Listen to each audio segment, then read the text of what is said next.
ಇಂದು ಪ್ರಧಾನಿ ನರೇಂದ್ರ ಮೋದಿ ಅವರ 73 ವರ್ಷ ಪೂರೈಸಿ 74ನೇ ವರ್ಷಕ್ಕೆ ಕಾಲಿಡ್ತಿದ್ದಾರೆ. ಹಾಗಿದ್ರೆ ಮೋದಿ ಇಂದು ಎಲ್ಲೆಲ್ಲಿ ಹೋಗ್ತಾರೆ, ಏನೇನು ವಿಶೇಷ, ಈ ವರದಿ ಇದೆ, ನೋಡ್ಕೊಂಡು ಬನ್ನಿ.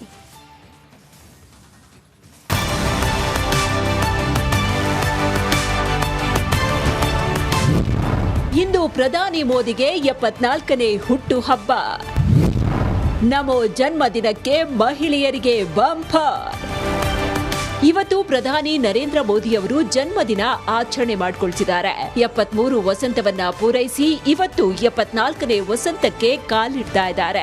ಗುಜರಾತ್ನ ಮೆಹಸಾನಾ ಪಟ್ಟಣದಲ್ಲಿ 1950ರ ಸೆಪ್ಟೆಂಬರ್ 17ರಂದು ನರೇಂದ್ರ ದಾಮೋದರ ದಾಸ್ ಮೋದಿಯಾಗಿ ಜನಿಸಿದ ಅವರು ಸತತ 3 ಅವಧಿಗೆ ಗುಜರಾತ್ ರಾಜ್ಯದ ಸಿಎಂ ಆಗಿ ಸೇವೆ ಸಲ್ಲಿಸಿದ್ರು. ಈಗ 3ನೇ ಬಾರಿಗೆ ಪ್ರಧಾನಿಯಾಗಿದ್ದಾರೆ. ಪ್ರತಿ ವರ್ಷದಂತೆ ಬಿಜೆಪಿ ಇವತ್ತು ಕೂಡ ಪ್ರಧಾನಿ ಮೋದಿಯವರ ಹುಟ್ಟುಹಬ್ಬದ ಅಂಗವಾಗಿ ಸೇವಾ ಪರ್ವವನ್ನ ಆಚರಿಸ್ತಾ ಇದೆ.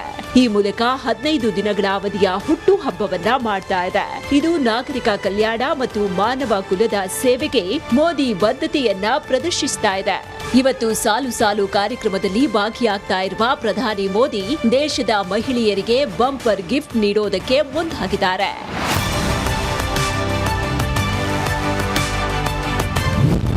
ಹುಟ್ಟು ಹಬ್ಬದ ದಿನವೂ ಪ್ರಧಾನಿ ಮೋದಿ ಫುಲ್ ಬಿಸಿ.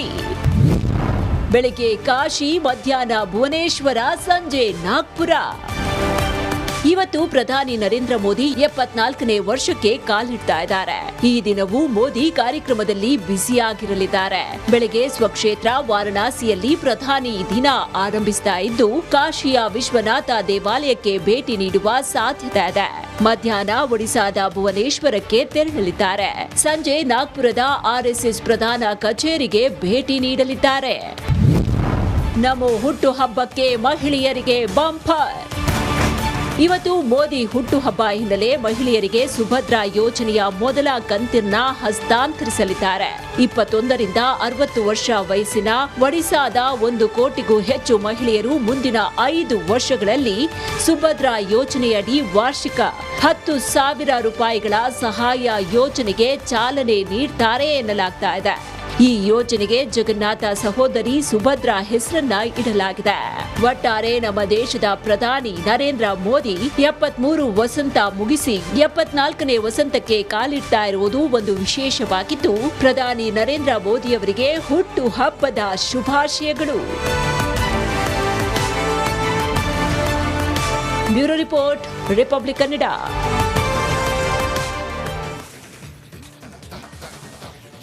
ಇಂದು ಕಲ್ಯಾಣ ಕರ್ನಾಟಕದ 77ನೇ ವಿಮೋಚನಾ ದಿನಾಚರಣೆ. ಹೀಗಾಗಿ ರಾಜ್ಯ ಸರ್ಕಾರ ಕಲ್ಯಾಣ ಕರ್ನಾಟಕಕ್ಕೆ ಶಿಫ್ಟ್ ಆಗಿದ್ದು, ಸಿದ್ದು ನೇತೃತ್ವದಲ್ಲಿ 19ನೇ ಕ್ಯಾಬಿನೆಟ್ ಮೀಟಿಂಗ್ ಕೂಡ ನಡೆಯಲಿದೆ. ಈ ಕುರಿತ ಒಂದು ವರದಿ ಇಲ್ಲಿದೆ ನೋಡಿ.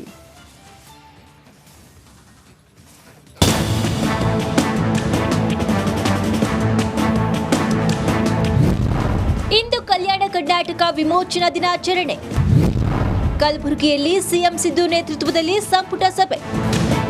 ಇಂದು ಕಲ್ಯಾಣ ಕರ್ನಾಟಕ ವಿಮೋಚನಾ ದಿನಾಚರಣೆ. ಕಲಬುರಗಿ, ಬೀದರ್, ಯಾದಗಿರಿ, ರಾಯಚೂರು, ಬಳ್ಳಾರಿ, ಕೊಪ್ಪಳ ಮತ್ತು ವಿಜಯನಗರ ಜಿಲ್ಲೆಗಳಲ್ಲಿ ಇಂದು ಸ್ವಾತಂತ್ರ್ಯದ ಸಂಭ್ರಮ. ದೇಶಕ್ಕೆ 1947ರಲ್ಲಿ ಸ್ವಾತಂತ್ರ್ಯ ಸಿಕ್ಕರೂ ಈ ಜಿಲ್ಲೆಗಳಿಗೆ 1 ವರ್ಷ 1 ತಿಂಗಳು ತಡವಾಗಿ ದಾಸ್ಯತೆಯ ಮುಕ್ತಿ ಸಿಕ್ಕಿದೆ. ಹೀಗಾಗಿ ಇಂದಿಗೆ 76 ವರ್ಷ ಮುಗಿಸಿ 77ನೇ ವರ್ಷ ವಿಮೋಚನಾ ದಿನಾಚರಣೆಯನ್ನ ಮಾಡಲಾಗ್ತಿದೆ. ಬೆಳಗ್ಗೆ ಎಸ್ಪಿಪಿ ವೃತ್ತದಲ್ಲಿ ವಲ್ಲಭಭಾಯಿ ಪಟೇಲ್ ಪ್ರತಿಮೆಗೆ ಸಿಎಂ ಸಿದ್ದರಾಮಯ್ಯ ಮಾಲಾರ್ಪಣೆಯನ್ನ ಮಾಡಿ ಉತ್ಸವ ದಿನಾಚರಣೆಯ ಹಿನ್ನೆಲೆ ಧ್ವಜಾರೋಹಣವನ್ನ ನೆರವೇರಿಸಲಿದ್ದಾರೆ. ಬಳಿಕ ವಿವಿಧ ಕಾಮಗಾರಿಗಳಿಗೆ ಚಾಲನೆ ನೀಡಲಿದ್ದು, ಸಂಜೆ 4 ಗಂಟೆಗೆ ಮಿನಿ ವಿಧಾನಸೌಧದಲ್ಲಿ ಸಿಎಂ ಸಿದ್ದರಾಮಯ್ಯ ನೇತೃತ್ವದಲ್ಲಿ 19ನೇ ಸಚಿವ ಸಂಪುಟ ಸಭೆ ನಡೆಯಲಿದೆ.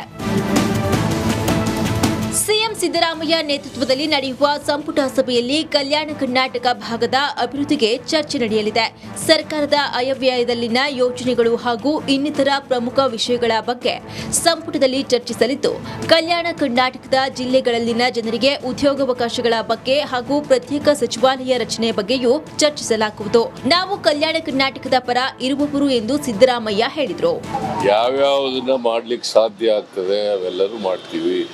ನಾವು ಕಲ್ಯಾಣ ಕರ್ನಾಟಕದ ಪರವಾಗಿರೋರು 371J ಮನಮೋಹನ್ ಸಿಂಗ್ರವರು ಪ್ರಧಾನಮಂತ್ರಿಯಾಗಿದ್ದಾಗ ಸಂವಿಧಾನಕ್ಕೆ ತಿದ್ದುಪಡಿ ತಗೊಬಂದು ಮಾಡಿದದು. ಅದಕ್ಕೆ ಪ್ರಯತ್ನ ಮಾಡಿದವರು ಮಾನ್ಯ ಖರ್ಗೆಯವರು ಮತ್ತು ಧರ್ಮಸಿಂಗ್ ಅವರು. ಗೊತ್ತಾಯ್ತಾ? 2013ರಲ್ಲಿ ನಮ್ಮ ಸರ್ಕಾರ ಇದ್ದಾಗ ಅದಕ್ಕೆ ಒಂದು ಕಮಿಟಿ ಮಾಡಿ ಅದನ್ನು ಜಾರಿ ಕೊಟ್ಟವರು ನಾವು. ಸಾಲು ಸಾಲು ಸಮಸ್ಯೆ ಒತ್ತಿರುವ ಕಲ್ಯಾಣ ಕರ್ನಾಟಕ ರಾಜ್ಯ ಇತರ ಭಾಗಕ್ಕೆ ಹೋಲಿಸಿದ್ರೆ ಹಿಂದುಳಿದ ಪ್ರದೇಶವಾಗಿತ್ತು. ಈ ಭಾಗಕ್ಕೆ ಸಿಎಂ ಸಿದ್ದರಾಮಯ್ಯ ನೇತೃತ್ವದ ಸರ್ಕಾರದ ಮೇಲೆ ಸಾಕಷ್ಟು ನಿರೀಕ್ಷೆ ಇತ್ತು. ಈ ಬಗ್ಗೆ ಸೂಕ್ತ ತೀರ್ಮಾನ ಕೈಗೊಳ್ತಾರಾ ಎಂಬುದನ್ನು ಕಾದು ನೋಡಬೇಕಿದೆ. Bureau report, Republic Kannada.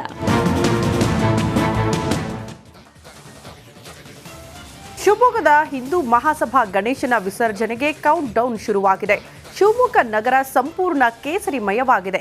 ಗಣೇಶನ ವಿಸರ್ಜನೆ ಮೆರವಣಿಗೆಗೆ ಪೊಲೀಸ್ ಭದ್ರ ಕೋಟೆಯೇ ನಿರ್ಮಾಣಗೊಂಡಿದೆ. ಈ ಕುರಿತ ಒಂದು ರಿಪೋರ್ಟ್ ಇಲ್ಲಿದೆ ನೋಡಿ.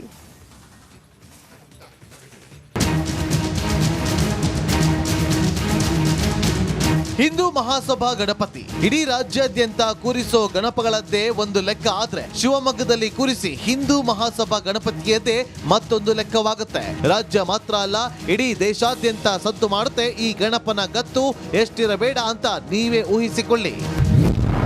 ಹಿಂದೂ ಮಹಾಸಭಾ ಗಣಪನ ಹಬ್ಬಕ್ಕೆ ಕ್ಷಣಗಣನೆ. ಶಿವಮೊಗ್ಗ ನಗರ ಸಂಪೂರ್ಣ ಕೇಸರಿಮಯ. ಶಿವಮೊಗ್ಗದ ಹಿಂದೂ ಮಹಾಸಭಾ ಗಣಪತಿಯ ವಿಸರ್ಜನಾ ಕಾರ್ಯಕ್ರಮಕ್ಕೆ ಇಡೀ ರಾಜ್ಯವೇ ಕಾತುರದಿಂದ ಕಾಯುತ್ತೆ. ಪ್ರತಿ ವರ್ಷ ಸಾವಿರಾರು ಜನ ಈ ಗಣಪನ ವಿಸರ್ಜನಾ ಮೆರವಣಿಗೆಯಲ್ಲಿ ಭಾಗಿಯಾಗ್ತಾರೆ. ಇಂಥ ಅದ್ದೂರಿ ಗಣೇಶೋತ್ಸವಕ್ಕೆ ಇವತ್ತು ಶಿವಮೊಗ್ಗ ಸಾಕ್ಷಿಯಾಗಲಿದೆ.